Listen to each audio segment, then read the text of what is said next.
Hi, friends.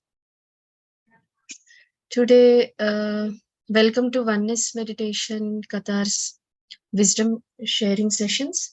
Today, we have Anupama Patel from Jodhpur, India.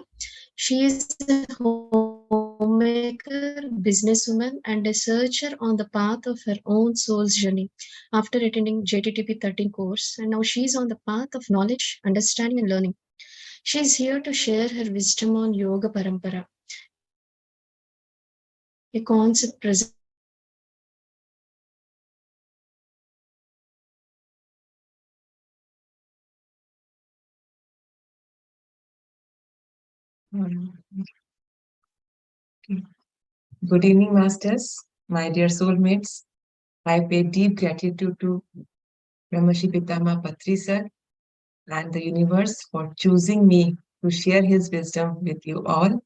Gratitude to GK sir, the founder of Spiritual Tablets, for changing our lives through meditation and inspiring us to become a better version of ourselves. Thank you, Ramema ma'am, for giving me this chance to share, to take this session at Zoom Qatar. So today we will know about the Yoga Parampara. Screen share.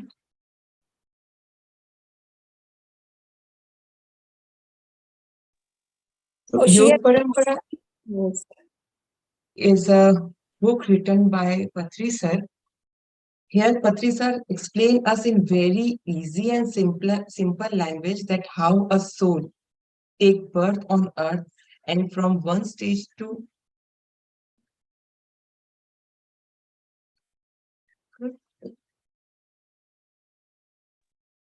Ma'am, you are not the co-host.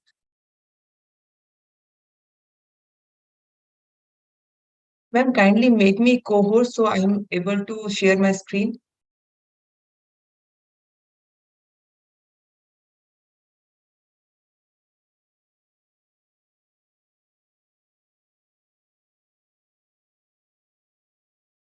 Ramya ma'am.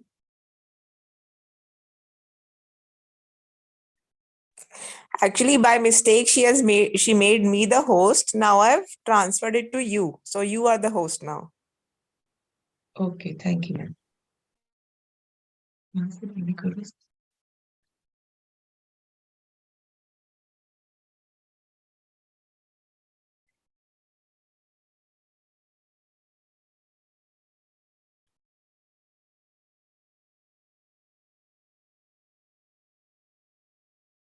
So today we'll discuss about the book Yoga Parampara written by Brahmashi Pitama Patri sir, in which he explained in very easy and simple language that how a soul take birth on earth and after few incarnations experiences it gets to the another stage and how it comes become an enlightened soul.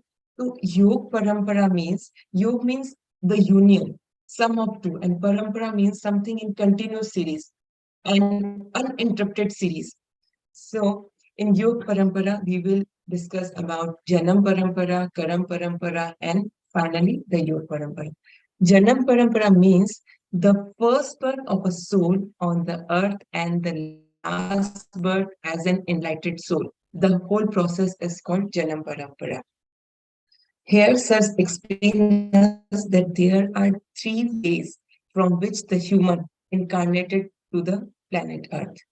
The first, the evolution of the consciousness or soul starts from the mineral kingdom, then graduated to the plant kingdom, then to the animal kingdom, and finally to the human kingdom. In mineral kingdom, the huge stones and the crystals are the highly evolved ones. They graduated to the plant kingdom. And in plant kingdom, the big, huge trees like banyan tree or peepal tree or all the medicinal plants, they are evolved ones. They graduated to the animal kingdom. In the animal kingdom, first they took birth as a wild animal, then gradually they take birth as a domestic animals like cow, elephant, horse, dog, cats. These are very evolved animals. They are very sensitive. They understand the human nature, human emotions. So now they are ready to graduate to the human kingdom. Next, the second is from the enlightened masters. When a soul take birth and get enlightened, it becomes an Purn Atma or higher self. It went to the higher dimension, and then there this higher self start working as a co-creator. Here, co-creator means now he put his own light and consciousness to other souls, and they took birth as a human being. And next, third is from other planets, stars, or galaxies.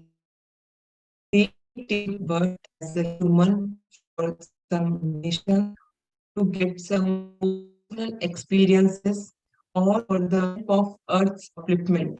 These are the three ways from where the human, as a human, we get birth. First, from the mineral kingdom, it is graduated to the human kingdom.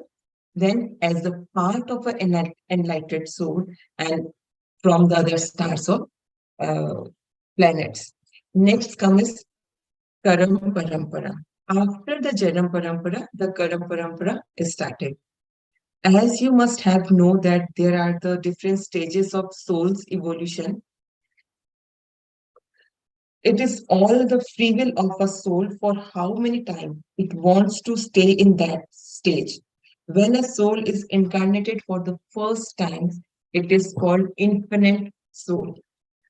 After more and more births, experiences, reincarnation, the soul graduated to the baby soul, then to the young soul, mature soul, old soul, and infinite soul.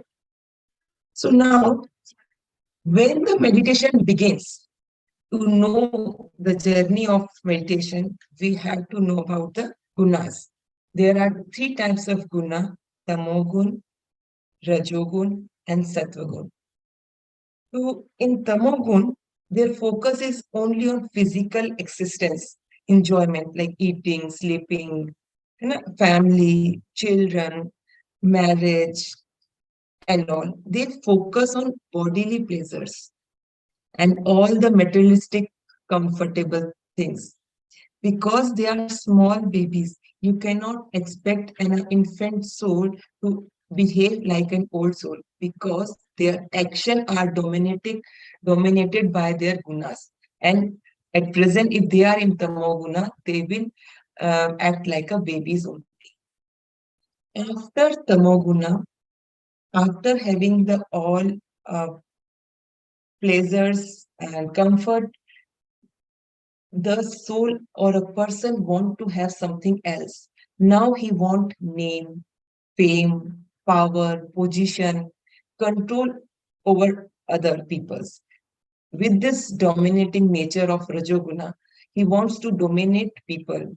Example of this category in Rajoguna, we can take a politician or religious leader who are always surrounded by their followers. Right? Next comes Sattvaguna. When a person realizes that whatever I'm enjoying is not permanent, and I'm not getting the inner peace or satisfaction from all these things. Now, in the search of truth, what is the truth of life? Who am I? He want to know where the true happiness lies. In the search of true happiness, seek of the truth, he took birth with the dominating nature of Sattvaguna. After this, the Yog Parampara starts. So Yog Parampara begin from the old soul stage, when the soul starts searching for peace. He want to know the truth. He want to be happy, peaceful life. Then this process is called Yog Parampara. And Yog Parampara is again divided in 4 parts: Bhakti Yoga, Karma Yoga, Jnana Yoga, and Raj Yoga. So let's see Bhakti Yoga. Bhakti Yoga, generally we define Bhakti Yoga as worshipping the god or some idol, following the rituals, That is bhakti. But here, sir explained that this is not the true definition of bhakti yoga. Bhakti yoga means knowing yourself, knowing your true self. It's called bhakti yoga. So here, bhakti means knowing your own true natures. For example, a tiny part of gold is also gold. So we are the part of that divine energy. So we are the same. To know that oneness with the whole creation is called Bhakti Yoga. So again, for our better understanding, Karma Yoga and Jnana Yoga, Raj Yoga are divided into 5 stages. That is Karma Yoga part 1, Jnana Yoga part 1, then it comes Raj Yoga. Sometimes it is understood as Raj Yoga is the final stage when you become in a samadhi stage or deep meditation stage. But after this stage, there is Jnana Yoga part 2 and the final Karma Yoga part 2. So let's undertake Karma Yoga part 1. Again, Karma Yoga part 1 have 4 stages, 4 subdivisions. In the first stage, the person realized that if I'm not doing good to others, let me not do bad to them. In this stage, he stopped doing violence against animal. He became vegetarian. He stopped abusing wife and children. Now he stopped doing all the violence and uh, abusing. He have a happy, harmonious relationship with the family and relatives. In second stage, he realized that if I am doing good to other, good is coming back to me. So with this intention that if I do good, the good will return to me, he start doing social services. He give food or clothes to the needy person. He support ashrams. He help in building hospitals. So doing this charity work, he enjoy the doing helping people, other people. In the third stage, he just stopped counting the returns. He just keep on doing the good karmas without any expectation or counting what he is getting in return. In Gita also, Krishna explained in very beautiful way in Shloka, Karmanyavadhikaraste ma phaleshu kadachit, means you do your duties without any expectations. In stage 4, he is enjoying helping other people. Now, gradually he understands or he feels that whatever I'm doing is this, there is some divine energy who is using me as a tool. I am not the doer. So he tried to drop the feeling of I and doer. But here, we cannot say that he is totally able to drop that feeling, because without entering in meditation, it is not possible for a person to become full witnessness consciousness. Here he predict to be in the witness stage, to drop the feeling of I and doer. In this, after this stage, we comes to Jnana Yoga part 1. So in Jnana Yoga part 1, Jnana Yoga, yoga means union. When it is union with knowledge and wisdom, it's called Jnana Yoga. In this life, they are doing services, but now they want to know the bigger picture of life. In Jnana Yoga, there are again 4 subdivisions. First is Shravan, Manan, Nidhi Dhyasan, and Shakshatkar. So the first stage, Shravan means listening stage. So they are simply listening because they are very new to this subject. All the teaching of Buddha, Jesus, or Mahavir, Muhammad, they are saying that there is no death. There is, this is not a one loka. There are more dimensions.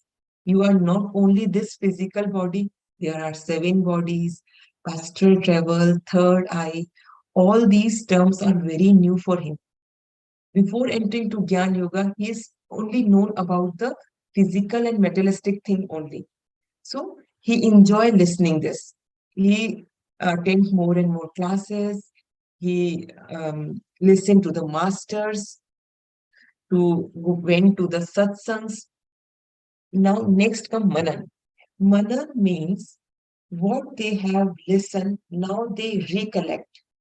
They came back home and they try to understand what did the great master had said and what does it means. In this stage, they try to understand and correlate the teaching with their personal life. This is Manan. And the third stage is Nidhi Dhyasan. Nidhi Dhyasan means now this is the time for practice.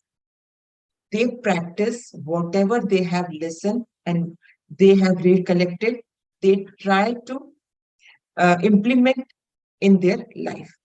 For example, if some death happen in a family, all family members are in very sadness or in grief. Now he recalled his wisdom and knowledge, and he said that, okay, Jesus has said there is no death. Buddha said there is no death. So in this third stage, he implement those teachings, and he consoled himself that this is a process of a life. So he come out of that grief faster than other family members.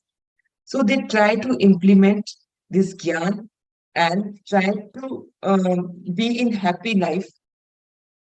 After this Nidhi Dhyasan, there is next stage called Shakshatkar. Shakshatkar means they are doing their duties and they are using that knowledge and wisdom in their life, and they become a witness. In witness consciousness, they do not get excited or depressed whatever happened in his life. They just become a witness to all their activities or events in their life. There is no surprises for them. There is no reaction.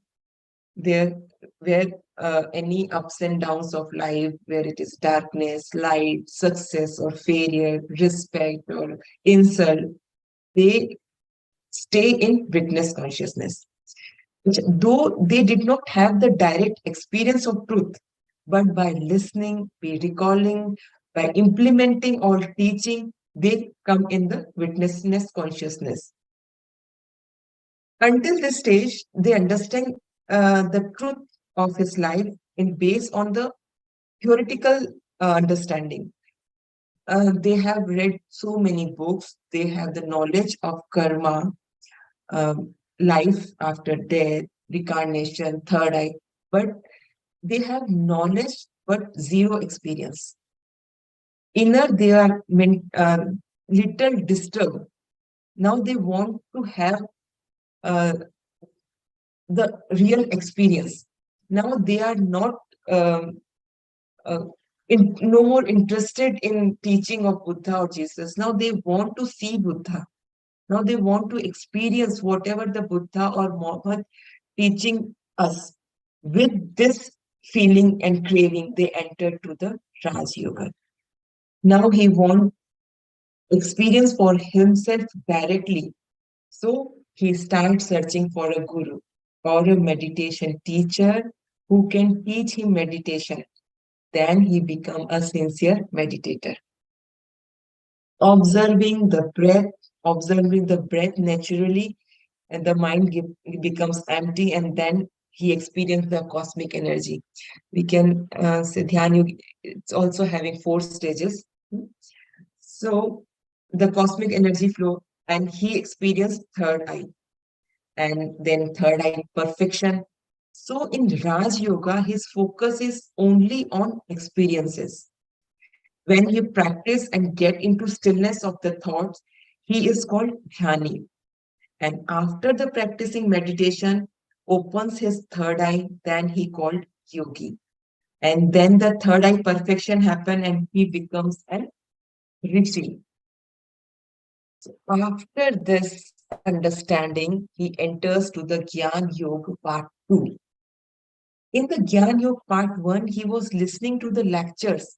Now here in Gyan Yoga part 2, in his deep meditation, he connects directly to the teachers and get wisdom from them. Okay, direct conversation with the great master in his meditation. After that, he come out from his meditation and again he recalled what the master was trying to guide me. And same in the third stage, he implement. For example, in a meditation, he saw the Master Buddha, and Buddha asked him, why are you not teaching meditation? Coming out from his meditation, he recollected what does it mean? Why Buddha is saying to teach meditation? Then he said, okay, there may be a fear in me. I have a complex of fear. So the master wants me to come out from that fear. Now he say to himself that, okay, I will teach meditation because my master said to teach meditation. Now this is the implementing stage. The more he implement, the more he experience. And experience leads to enlightenment, and the enlightenment leads to the enjoyment. Next comes the Sakshatkar, the witnessness stage. The next stage is where he is witness to all the metaphysical experiences. Now he can meet to many masters from different dimensions. He will see himself in many his past lives. Now he don't analyze his experience. He come out of all the illusions. So he will understand that even in the third eye experience, there is a duality because there is a person who is witnessing and there is an object which is getting witnessed. So there is a lot of duality and he will come out of that duality and then is ready to enter in oneness. So only by deep witnessing of the all experiences, not getting connected or attached to any experiences, not rejecting or attracting or attaching those experiences, he remains in a witness stage in this stage 4.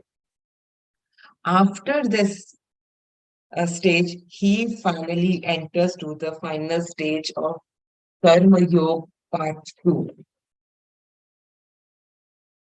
There may be a spiritual illusion that the feeling of being superior, being special, because during the meditation you got lot of siddhis. Siddhi means spiritual gifts. You can have a gift of speaking light language. You can see others' past life. You can connect with the angels, or you can heal a person. Now, when you start feeling special, naturally you will start looking down to the other person. You might start judging them. So this is the big obstacle in your journey. This spiritual ego of feeling superior or special is the huge blockage towards the great enlightenment in this stage 2.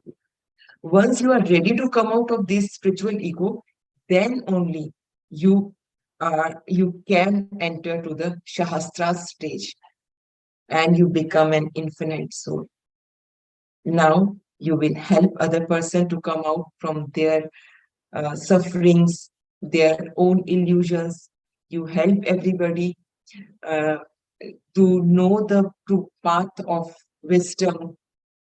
In Karma Yoga part 2, you are become a real witness. you don't feel that I am doing. There is no I, there is no doer, there is no mind, there is only oneness consciousness. Here you understand what the Aham Brahmasmi means.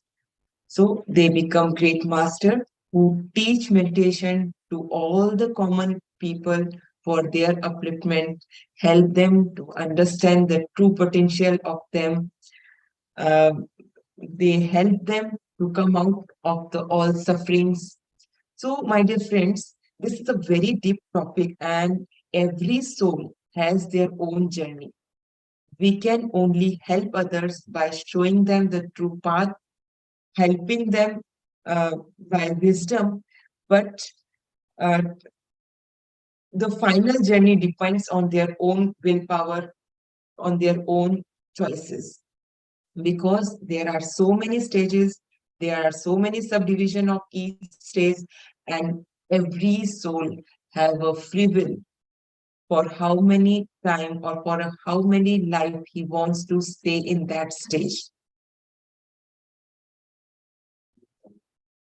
So in part one, we have seen that Karma Yoga, Gyan Yoga, and Dhyan Yoga. After entering to the Dhyan Yoga, there is Gyan Yoga part two and Karma Yoga part two, means the total consciousness about the oneness and witnessness.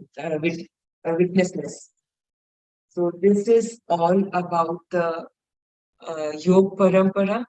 I think I am able to share it in proper and easy way. Thank you all masters for giving me this chance and listening me so patiently. Thank you all.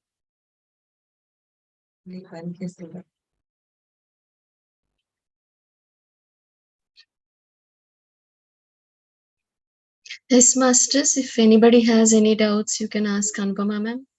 Ma'am, it is very clearly explained and simple and profound, ma'am. Thank you so much.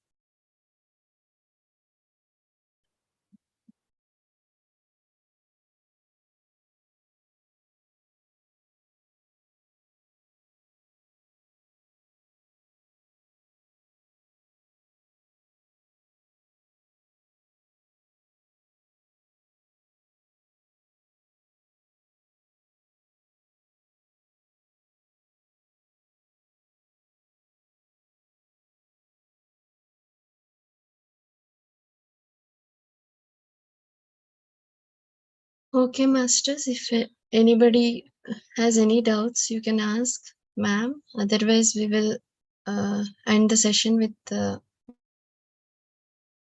meditation. Yes, ma'am. Ma'am, can you give me a co-host, ma'am? Host is with you. Yes, ma'am.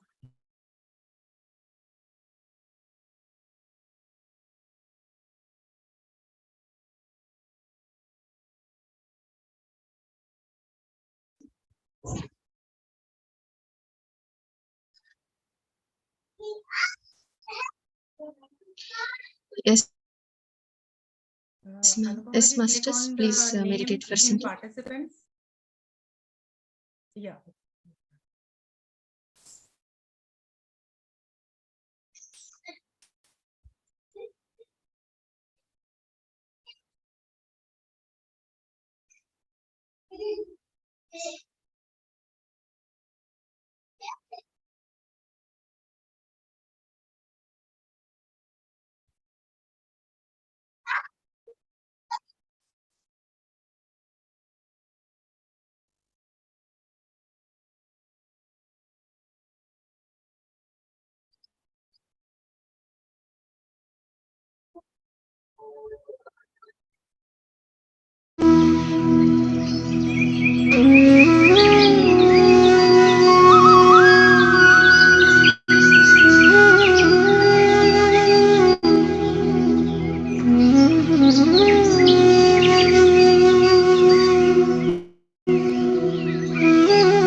Class is ready, sisters.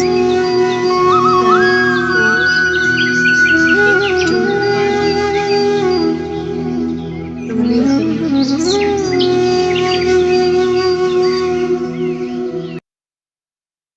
Thank you so much, Anupama ma'am, for sharing your wisdom. Thank you, masters, for joining the session.